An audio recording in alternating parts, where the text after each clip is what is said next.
సాయంకాల సమయములో సంధ్యాదీపారాధనలో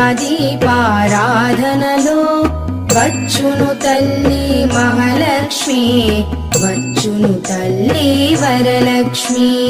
కాళ్లకు గజ్జెలు కట్టింది, మెడలో హారము వేసింది, పిలచిన వెంటనే పలికింది, అడిగినదంతా ఇచ్చింది.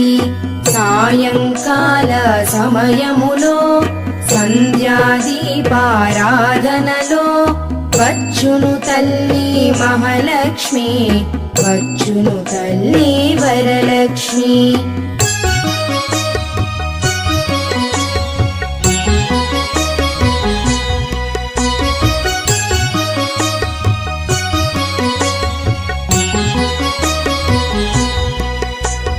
ధనముల